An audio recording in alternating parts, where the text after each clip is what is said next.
What's going on, guys? Matt here. So today we are looking at a big Kukri blade, the Ontario Kukri by Ontario Knives here in the USA. Really interesting, large Kukri blade. I think this is the first fixed blade Kukri I'll be talking about on the channel. I'm surprised it's taken this long for me to talk about a Kukri. Anyway, really interesting blade. So we're going to talk about the specs. We're going to talk about what I like, what I dislike, and something unique. I'll get some size comparisons in at the beginning as well. Real quick, want to remind you to like and subscribe. Almost close to getting to 2,000 subscribers, so I really appreciate that from you guys. If you notice that my voice is a little bit strained, I actually did this review once, ran out of storage on my phone, so I kind of had to restart. Anyway, we're going to get back into it, and let's do some size comparisons real quick on the Ontario Kukri real quick. So we're looking at this comparison to the Cold Steel Recon 1. That gives you an idea of how big this blade is. This is a large blade, right? This is a full-size 4-inch tactical knife. Most of you guys know the Cold Steel Recon 1. That is it fitting all the way easily into the blade of the Ontario Kukri. You can see I took out the black background because a matte black background doesn't work for, being able to see kind of a matte black blade very well, does it? So yeah, and I can just barely fit that in frame on my desk. Let's look at it in comparison to the Kershaw Blur. Another black kind of tactical blade, blacktical blade. Yeah, so a little under 3.5 inches on that blade. And as you can see, guys, oh no, yeah, the assist spring broke in this. This is the second time this happened, not in this blade, but in another Kershaw Blur. Kershaw's customer service here in the US is outstanding. I have no, qualms with it. I flip this thing open all the time, so eventually it will break, and I might just leave it de-assisted for a little bit. Anyway, I have no doubt that they'll fix that. Let's look at it in comparison to one other blade, kind of its little brother in the Ontario lineup. The Ontario, this is the SP1 Marine Combat Knife, I think they call it. It's, it's a K-bar style knife. So, a 7-inch blade on that guy. Okay, so for the Ontario Kukri, let's talk about specs. We're looking at a 12-inch blade, 17 inches overall, so big blade. It is 0.26 inches thick at its thickest point. Obviously, that's going to taper up quite a bit there at the top. This is made in the USA. Pretty cool. Like, I think just about all of Ontario's fixed blades. Could be wrong. I know their folders aren't, but Craton handle, and it weighs 1 pound 3 ounces. I think that's without the sheath, so you're probably looking at about 23 ounces with the sheath. So relatively lightweight for such a large blade. So let's talk about what I like. So the price on this, real quick, in specs too, this is $10.95 steel. Price on this, and that kind of goes from specs into what I like. These go for $50-$60. I got this for like $46 on Amazon right now. They're going for like $67 on Blade HQ. Outstanding price for a $10.95 blade made in the United States of America.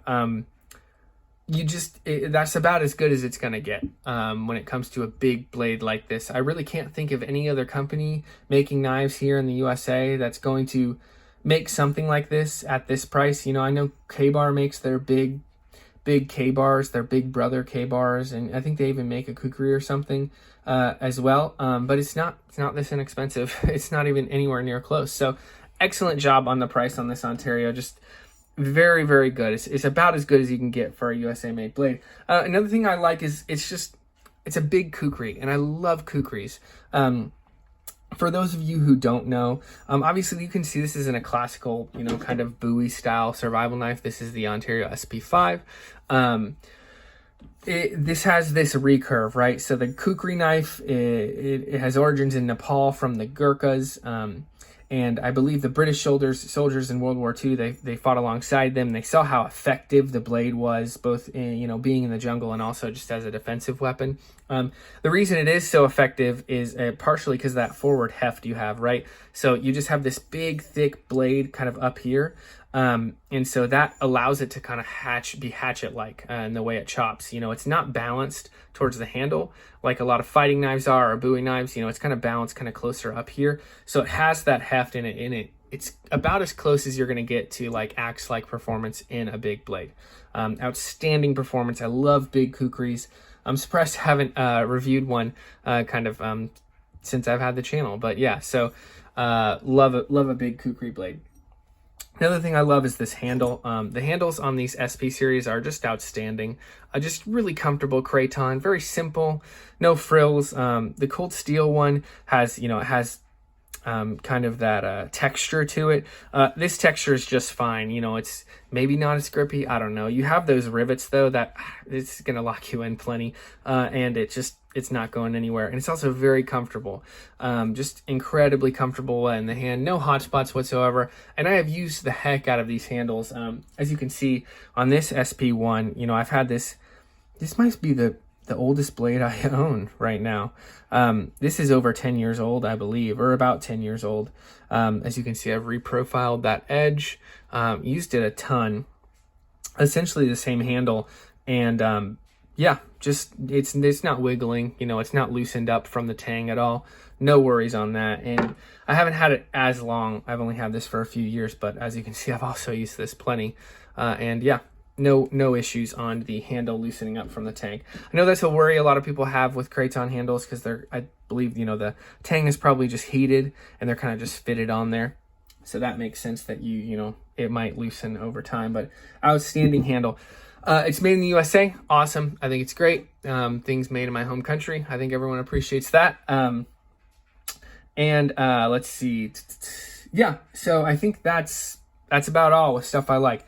Performance is outstanding. Love a big Kukri.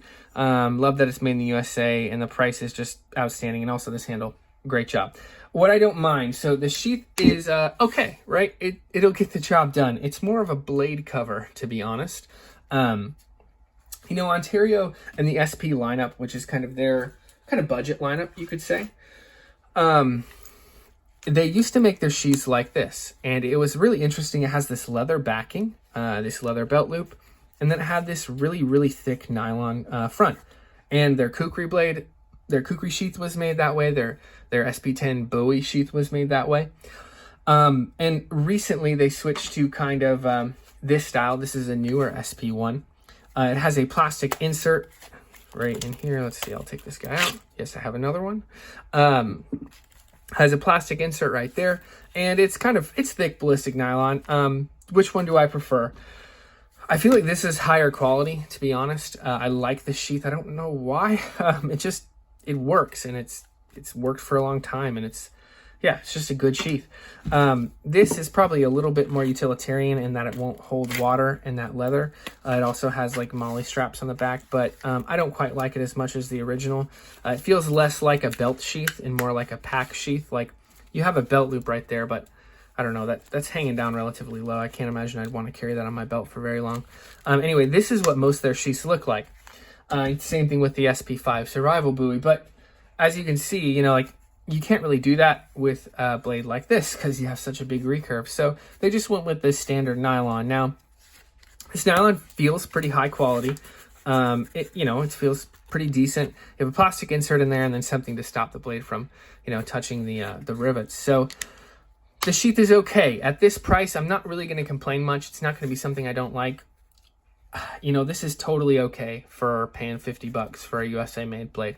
If I was paying double, I might look for something a little bit better. And triple, definitely, I'd want Kydex or something like that. But let's move on to what I don't mind. And we're going to talk about this for a little while because it's an issue with this blade and with a lot of other Ontario blades. And if there is anyone, a representative from Ontario listening, guys, I love your blades. You can see I have, 4 on table right here, right? I have a couple of rats in my knife case. I have a Carter Prime. I've owned multiple Ontario blades. I love your company. Outstanding company, guys. You make some really affordable USA made blades. Just awesome job. But the fit and finish on this blade is horrible. And the fit and finish on a lot of blades I have seen from you guys, handled in knife shops and owned and ordered, has been really, really bad. So we'll address this blade first, and then we'll kind of get into, my experience with that. Let's see if we can look at that, if we can see that correctly. We can't quite see it on here. Let's see if we can look at it right here.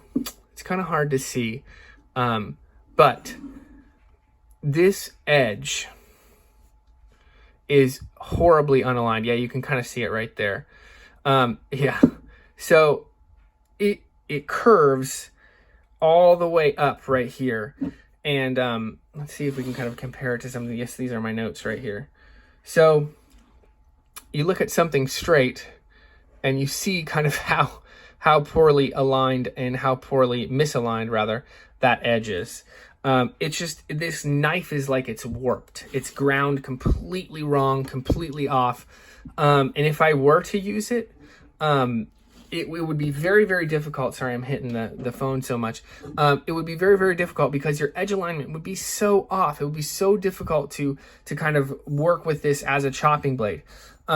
I will say this real quick, guys. This is not the first Ontario Kukri I've owned. This is the second one. I gave the first one away. The first one I had a lot of experience on. So you can see this is a brand new blade, unused. But I'm kind of coming from experience of, hey, I've used this Kukri. I've used this blade a lot in the past. And so this edge is just horribly aligned. Now it's very sharp, which is more than I can say for some other Kukri blades. But the grinding on this, guys, is just, it's absolutely unacceptable, Ontario. Not cool at all. Is that the case with all Ontario blades? No, like I got this in the mail, a couple years ago. So kind of still from their more recent lineup. This is good. It was sharp.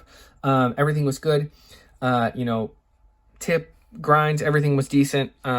I will say this is the second one I had to order because the first one that came in, there was no edge from about here up. It was just flat.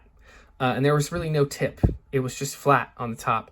And you can see that's kind of flat-ish, but there's still a tip on there. So that was the second one I had to order because the first one just came in. It was unusable. And that's not the first of those I've seen. I ordered an SP10 Bowie because they were really inexpensive recently, probably about a year ago. The grinds were just horrible, unusable. I would have had to take it to someone to get it completely reprofiled. I've seen handle blades, in Smoky Mountain Knife Works. A lot of the Ontario blades, you pick multiple ones up and the grinds are just horrible. They are not well done. Now, does that happen with all of them? No. This is an older Ontario blade. And I think Ontario kind of had a better fit and finish, let's say about 10 years ago. This is very, very well done. Everything is smooth. Everything is, of course it has had a thick edge.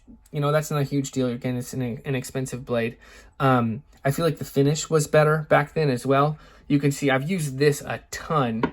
And let's look at the newest one real quick, which I just got a few months ago, because again, they were inexpensive. That was from batoning, I think 2 or 3 logs. So you can see the difference. I think that the Teflon or whatever it is they coat on here is probably not as good as it used to be. But this came in the mail and this was okay. Like the fit and finish was fine on this. I was perfectly happy with the fit and finish on this. Everything was sharp. The edge was relatively, relatively even. So it's just kind of a toss up. And that's my issue, right, with a lot of Ontario blades. It's, you do so much right with your knives, with your, your materials, and you don't go super, like into 3V and all these super steels. You're just like, you know what, 1095, 1075, good working steel is what I call them, for this price. And you're like, yes, fantastic, thank you so much. If you just put in like an extra few minutes to the fit and finish on each blade, charge me 10 more bucks. I am totally fine with that. If I can get consistently better blades, usable blades, because I want to like this blade, and I've owned, again, like I said, I've owned another Kukri that I absolutely adored. So I want to like all of your blades. I want to just be in love with everyone I get, but the fit and finish is so spotty. I've gotten just as many Ontario blades that were unusable as I have that were perfectly usable, and that ratio is unacceptable in my opinion. So unfortunately, this is one that I'm just gonna have to send back. I want to use it, I want to keep it. I want it to be a blade I use like the SP5, which again, this one came in just fine after I ordered a second one. This is the second version I had. I want it to be a big blade like this that I can bring out in the woods on my hiking trips, but I just can't do that with a blade that's just simply unusable. So what's unique about it? Well, kind of coming from that depressing perspective, it's an inexpensive US made Kukri. I just don't know of any others. Like I said, I think K-Bar makes one, but I don't think it has this heft. I don't think it has this profile. That's very unique. So would I recommend it? If you can go to a knife shop and get your hands on one and find one that has, good grinds and everything looks even, yes, absolutely. Outstanding blade if you can get a good version of it. But unfortunately, the fit and finish is just so spotty that I can't, blanket recommend them. You guys know I'm always on the side of the manufacturers, especially the US ones who are, trying to use US labor, use US materials to bring us high quality, inexpensive blades. So I'm always on your side, but with this level of fit and finish, I can't blanket recommend it, unfortunately.